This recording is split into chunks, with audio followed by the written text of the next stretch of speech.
Hey, good friends, welcome to the Mad Painter Show. In being a counselor, a lot of times when we are looking at people's current situation, we have to go to the roots. We have to go to the foundation. And when we look at the foundation, a lot of times people have had issues of neglect, abandonment, abuse, molestation, rape, etc., etc. And as we go to the foundation and we'll look at and see how we reflect on love or how we see love, this has a lot to do with where we are in relationships. And we can find ourselves oftentimes in toxic relationships and in relationships where we're feeling desperate, unwanted, undesired, etc., etc., etc. So, the first thing I need you to do before we even truly kick this video off, the words that are being spoken within you or that have been spoken to you from foundation or from relationships that are telling you that you are not wanted, nobody wants you, you're not desirable, that is a lie. I had to write that down so you could see it and believe it. So you're gonna go ahead and take that, ball it up, throw it out the window as far as you not being wanted, because baby, you are wanted. And once you understand that you are wanted, you operate in a different way. So guess what? We're going to change that thinking and open up a way for you to go ahead and begin your healing and understand that you are wanted, you are valued, you are desired, honey, you are it. And how we're going about doing this is first, we're letting these things go and believing that you are wanted. So I want you to imagine, as far as if you ever had touched something poisonous, or if there is a poison located or an issue, I don't know why I had my hand, like the wingworm or whatever, and it's in a designated area. Well, that area is having difficulty healing if there is the poison or the toxicity still there. And it oftentimes have an ability to spread. So we want to go ahead and nip that in the bud, take it out and get rid of it. And it first begins with how we're thinking. Yet at the same time, when we recognize we are wanted, we operate different and we prepare for it. So in preparing for this thing, have you ever heard of self-care? Well, this self-care thing is going to go on a holistic type of thing, because I am definitely one of the self-care people, honey. And I love doing my facials and my baths and taking my relaxation time. But we're going to go a little bit deeper than that, because I want you to see your self-care time as, again, like I mentioned, holistic. So you are looking at your mind, body, and souls, your spirit with this, okay? So we are, because there is a diet, so to speak, but this is like a lifestyle change, not like a temporary thing because we're looking for temporary results. No, this is a lifestyle change in which we are changing our lives, changing our being, changing the direction of where we're going, because just because our past looked a certain kind of way does not mean that's where we're going in our future, okay? Yet it is preparation for us, and as we are preparing and letting our past be prepared, it is part of this holistic change that we're doing with the mind, body, and soul. So there's going to be a feeding and a starving along with this, because we got to change what we're eating, and we have to starve ourselves from the things that we used to eat mentally, physically, and spiritually, and get rid of some of that stuff. So in starting off mentally, I want you to, because this is where self-awareness comes in and is very important. I want you to pay attention at what you've been looking at entertainment-wise, or if you're a reader, what have you been reading, and what do you put your focus on? Are these things that are helping you continuously go back in the past, helping you continuously go back to that hurt? Is it something that's picking at that wound, that's making that sore worse and not giving it an opportunity to heal? Just like that same thing and what I was saying, just like that same thing.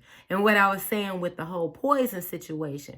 Well, if you're not allowing yourself to heal and you're entertaining yourself mentally with things that's just picking at that wound and picking and picking and picking, it's not beneficial to you. So now you have to use your own self-awareness, be truthful with yourself in love, and pay attention to what things aren't benefiting me and it's causing even more hurt and pain. Now, what I've really paid attention to, we have been so used to drama, so used to hurt, that we would even use these things as entertainment and think of it as being relaxing. But we have to pay attention to those things that are triggering to us. Because we could be watching something that we will call entertaining, but it creates disruption in our heart, and if you're in a house with others, home or whatever you want to call it, if you're in a place with others, that overpours. When honey, that cup runneth over is not just with blessings and stuff. When you are constantly feeding yourself garbage, it has to come out. Your natural self shows it has to come out. When you get sick, it comes out this way, and sometimes it comes out the other way. Either way, it doesn't smell good. But still, we have to get rid of the waste. And when we have to get rid of the waste, especially when it's not good for us, it will come out of multiple ways.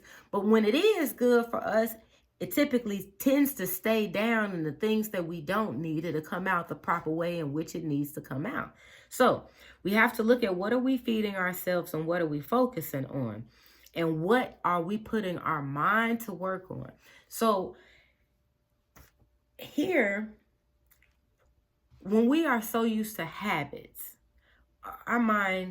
our brain has different functions. When we are used to doing something, our mind doesn't really have to work. Our brain doesn't really have to work because it becomes automatic once we have done things so many times and it's become repetition. It's like if you were driving and you're driving for a long period of time, you may start daydreaming, but your body is still operating in the way in which it needs to operate while you are driving. Well, this is the same thing when we are doing things that are habitual. When you are putting your brain to work, you are doing something new. You have to make yourself do something new, whether it's learning something new, trying something new, going to new places and giving yourself a new experience and giving yourself things to think about different, reading something new. Okay? So in this, we are feeding our minds something purposeful as opposed to something that's just entertaining. And along with that, we also have to bring ourselves to a rest. When we go out in nature and spend time out, I'm a water person. I love lakes, ponds, water, ocean, whatever water, especially when it's flowing and I'm able to look out. This is putting us in a place where our mind can rest, and it also puts us in a place of reflection. And it helps us to think about things on a lighter scale in a deeper way and reflect on our lives. And we have to have times to reflect. Honey, if you could sit there and look in the mirror and look at your reflection, you also have to look at that inner mirror. And it's not just an outer surface. What does this look like? Oh, do I have a booger in my nose? No. This is also internal looking, because the internal is going to reflect the outside. No matter how much you beautify this outside part, if that inside is absolutely ugly, it will overshadow. I don't care how much work you've got done. I don't care how good your anything is looking. That attitude and that being that's just not happy, it will overshadow everything else. And so this is why we want to work on these things. And then when it comes to the starving, that mindless scrolling, that we have to be comfortable all the time with this, that's what we're starving ourselves from. This is what we're fasting from or getting rid of totally. And so when we're putting ourselves in a mind state of recognizing when we need rest, recognizing when we need to work it and do this, that, and the other, this shifts how we're thinking about things, the things that we're choosing to accept the things that we are believing. This also shifts in that you feeling like you are not wanted. And yeah, this changes all of that, because when you learn anew, you think differently, you operate differently. So then we go to the physically. Physically, you want to work your body out. It comes to you pick your workout. We have different people ages listening on here. If you need to walk. If you need to run. Self-awareness. See where you need to be at. Now, I'm looking at this thing on social media. I've been seeing this as far as yoga being demonic. First of all, you have to, this a self-awareness, baby. People can say all kind of things, but if you have something in your heart, now if your heart feels funny about that, your spirit is feeling funny about that, don't do it. But if you're feeling fine about that, but then listening to all these people and it's creating confusion, and you're thinking like, but it was doing my body so good, but if it's demonic, I don't want to do it anymore. Include God in on every single thing. You have people out here spitting the word, talking about God said this and using biblically, but how they're going about doing it is extremely satanic, and we're not focusing on that. So in everything that you do, if you're having any confusion on that, consult God. Be truthful with yourself and pay attention, because if even within yourself and it's saying, that's not right, we shouldn't be doing that, listen to you. I'm just saying. But at the same time, in doing yoga myself, it is, or have had done yoga, it is a stretching of the mind, body, and soul. And when you are in this stretching and holding those positions, it's taking some endurance. So you have to put your mind someplace else. And in doing the yoga and putting your spirit takes your mind some. It's in part of getting these things in alignment. And especially in it being another culture's exercise. And what people believe in is what people believe in. But also, too, when it comes to calling out these different names, if you're already connected or have an understanding of a particular name, or you already have a relationship, in my own experience, I feel like if you are trying something else and using another entity's name and you don't know who that is and have not had any relationship or experience or anything with that, I feel like it's one of them things like, one, you're cheating, and two, you don't even know who this is popping up on you. And so this is the other part in doing the research. I understand I talk about Christ and I talk about God. Baby, whoever it is that you're choosing to seek, I thoroughly advise you to research who it is and to research what it is that they're saying that they offer, and what it is, like what is coming from this relationship thing, even if it's a relationship. But in who I've been talking about, baby, this is a relationship thing.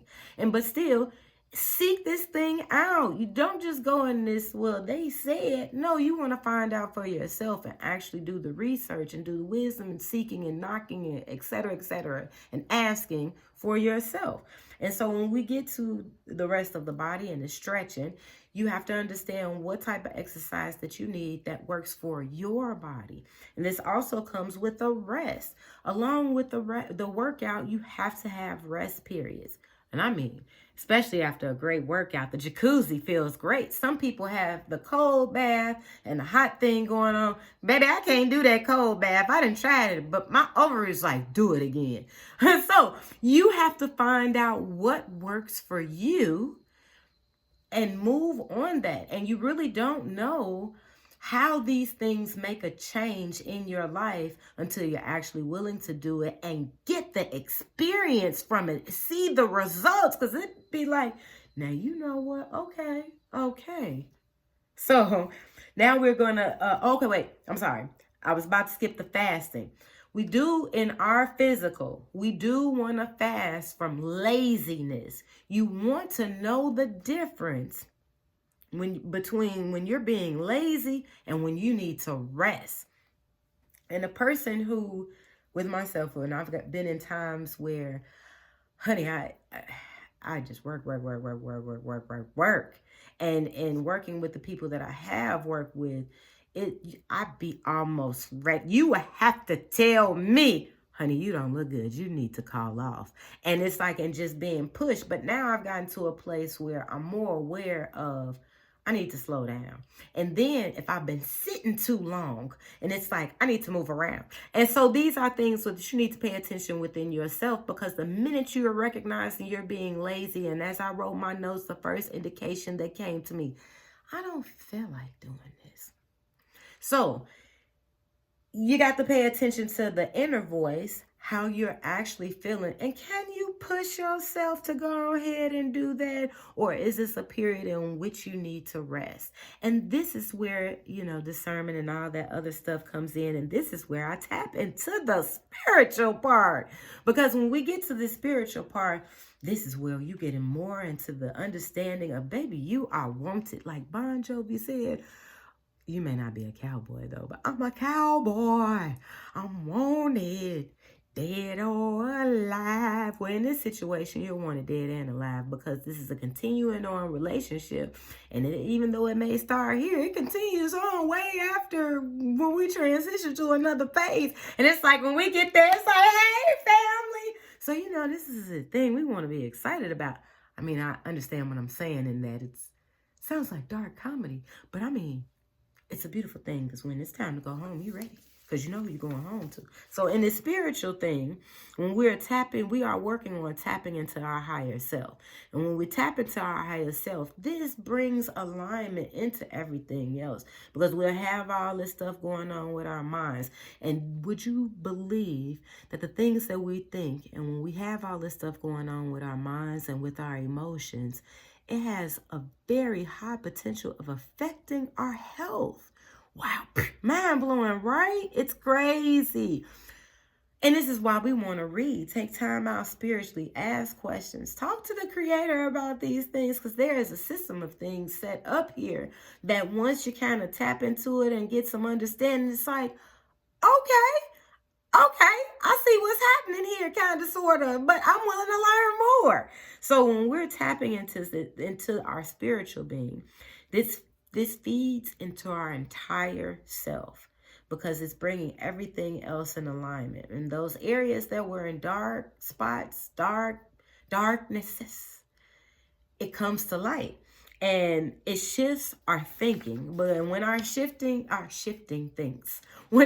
thinking shifts, our actions change. How we're seeing things change. And so when we're doing, because all in this walk, in the spiritual walk, you'll get an exercise. There'll be some stretching, honey, baby, child. And at the same time, you will have your rest periods. And this is an experience. Like when you are dealing with something from another realm, I telling you, baby, stuff and trying to explain it in this realm, it's just not the words to give it to you, but I'm trying my best, and God is helping me out a whole lot. But this is an experience that when you experience it on your own, you see, I got a whole bunch of videos about this experience, baby, because it's a whole nother level. Okay, so we get into this stretching thing. It stretches you, it works you out, it gives you this rest period. But the one thing I'm paying attention to in this spiritual walk, you must fast. You got to fast from all that crap, all that stuff that's taken from your faith, all that stuff that's, you can't do this. No, that's not going to happen. Yeah, you believing in this is just you believing in that in vain. Let me tell you something. God is good. He's an awesome and a wonderful God. This is the only way I'm able to have a smile on my face, because it's like, He is my motivation. Y'all my motivation to come on here and be on here and talk about this love thing, because it got to be shared, baby, and it feels good. Even when you don't feel nothing, the peace is that. And that in itself feels good. Okay, so what did all that have to do with you being wanted? Every daggone thing. Because in God's love letter, because this is preparation. Helping you understand, baby. You want it. You want it. And so in His love letter, because in this love letter of the Bible, and there's some other writings out there that's connected to that, but this is my foundation. And this is where I got a whole bunch of information on, because years and years. And so He tells us in this love letter how much he wants us, baby. He want us. He want us, baby. He want us. But of course, it's with your will, because this is a relationship thing. This ain't no thing you seen Don't Be a Menace while drinking your juice in the hood. And he walked up to a girl like, give me your number. No, it ain't. It's nothing. I love you, Marlon. It's nothing like that. It's nothing like that. This is a courtship. A beautiful thing, baby. I want you to experience it, because however you feeling when you feeling low and feeling like that, God lift you up where you belong. Okay. How he wants you, right? How we know he wants you. So, one, he got these plans, right? He got the plans he has, not just for me, but for you too. So I keep hearing this thing back in when God said that the plans that I had for them people, that was for them people, that wasn't for everybody. See, God is not a changing God. And let me tell you how, even before those people got here, he was a planning God.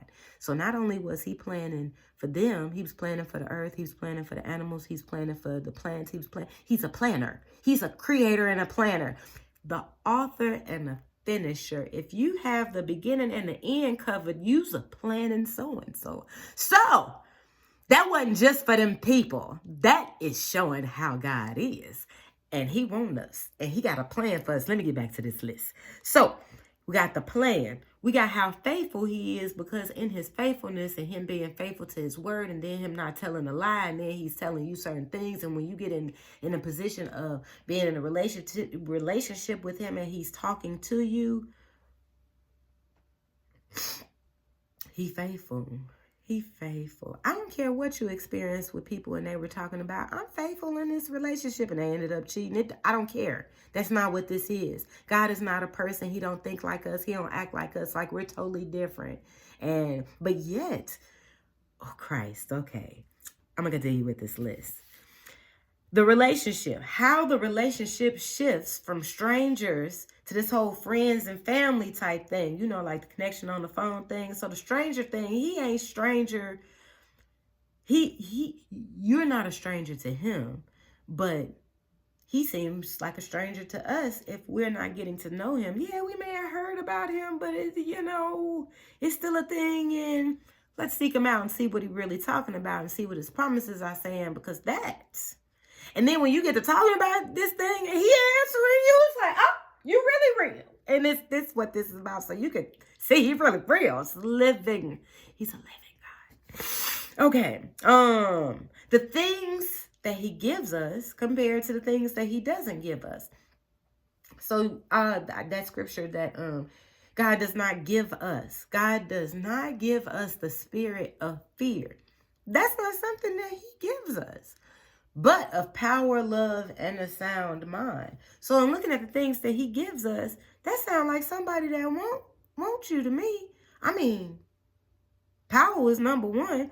And then they're looking at what he gives you the power for. I mean, what if somebody don't want you? Think of the manipulators. Are they giving you the power of anything? They might give you the illusion of power, but they ain't giving you the power to nothing. They trying to show you, I got the power. No, but that's not what this is. Okay. I done got too excited here. Okay. So, he is a purpose to our making. And knowing that there is a purpose to our making, there is a caring to you. Honey, if you got somebody loving on you talking about they can count all the hairs on your head, I don't care if you was bald. They can count the follicles that would have been there if you had hair. That is some kind of love. So, and I mean just sitting there. Because I don't see him rushing for nothing. Not a thing. 1, 2. And I mean, it's a knowingness, but it's still like imagining him doing the counting. It's the intricacy, the time taken, the love, the dedication. You ever seen them monkeys when they be scratching each other dandruff and eating the bugs? That's some love there. I don't know where that came from. And so last but not least, how lovingly he gave his son. Now I know a lot of us don't be really want to look at Christ, but Christ is dope. Like once you actually get to reading about him and talking to him and finding out about him, it's like, brother, how did you do that? And he'll tell you how and show you. And show you. So in him giving his son, it one gives us a different understanding of how to operate in this realm because he walked like us. The other part is had a divine family connection. When you got the hook, I got the hookup. Holla if you hear me. If you thought that man Master P had the hookup, ain't no hookup like this. Okay. So in connection with all this, so that you'll, understand where this is coming from and going, because, I had to give you a little word of life. If you haven't heard it before, in Romans 8:28, and we know, I'm in on that baby. And we know in this knowingness, there is an intimacy and there is something that comes from this. There is a baby born from this in this knowingness. This is part of the baby coming, baby, because I know I'm with this brother in this knowingness. Let me continue. And we know that all things, not some things, not that one thing, not that specific thing, all things work together for good to those who love God, to them who are called according to his purpose, baby. Before you even ask, I'm telling you now. Yes, you are called. You were called way back then. The whole question is are you listening? Because the first part of that calling is to know you are wanted. And so when you know that you want, you expecting that call. Hello? Oh, but you know what? I forgot player style. You know you getting that phone call. I'm going to let that phone ring a couple of times. But we don't want to do God like that. But I'm just saying, when you know you want it, when there's people out here on these streets and they trying to get up in them pockets and them drawers. Hello, how may I help you? You ain't desperate, baby. Because you know you want the confidence. God is a confidence builder. It's not a confidence within your own self because you got the whole ego situation. No, that ego is pops, baby. But when you are in the kingdom, you know you want it. You know the goods that you got all up and everywhere. You know what you're working with. You know what's happening because he tells you and he shows you. And it's like, I know I want it. I don't care what you say. I don't care. Everybody over there want me. You may not want me, but he want me. That's my little crap talking. That's just my little crap talking. But you are called for his purpose, and he wants you, and know for a fact that he does. So God changes us. He has purpose for our creation. And once we tap into this, I understand I'm listening to a whole bunch of different people in the manifestation thing and this, that, and the other. Seek this thing out because it's deeper than manifestation. And let's just think this, okay? Just hear me out. If you believe that you can manifest, if you want this particular thing and you can manifest it into material form, why can't God? Why can't God say, you know what, I have this word has been with me all of this time. I want to manifest it into flesh. So if you want to manifest a car, money, this, that, and other, why can't God manifest the Son through a woman and have him walk this earth in real life and still be living right now? I'm just saying, how come he can't? So I seek it out because this is part of our real major self-care is when we get in alignment with this and really understand. And when we allow God, we open up to God and make room for God. See, when we are hurting or have all this trauma, it sets up a boundary. And in this boundary, we can't receive healing. It makes it hard for us to receive healing because our heart is hardened, because we have this boundary up. But God has a way of healing all of that pain. That whole thing that I worked out I read out in Romans, no matter what your foundation was, no matter what relationship you had been or are in now, don't let that stop you from learning love, seeing what love actually has for you, because whatever, baby, hurt people. I've been in some of the same places that you have been too. But when we understand that And it's people messed up out here in this world, and it's not necessarily a personal thing in which they were doing to you, but they are suffering within, and it just so happened to have been taken out on you, and they too themselves were suffering.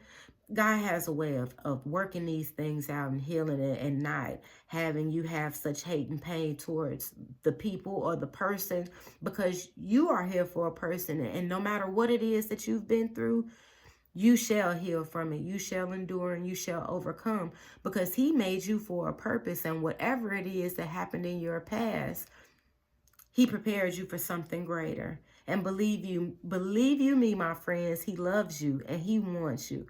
If this video helps you, please like, share, and subscribe. Know for a fact, baby, God wants you, baby, because you want it. I don't care where you at, what you doing, what your title is. You want it, baby. And you are being called for his purpose. I love you guys. Please like, share, and subscribe. Share. Yeah, I said that already. If you're interested in the Mastering Self-Love, which talks about all of this and goes into the depths in our foundation and helps us have a better, period, a God experience. Until next time, I love you. God loves you even more. Find out why.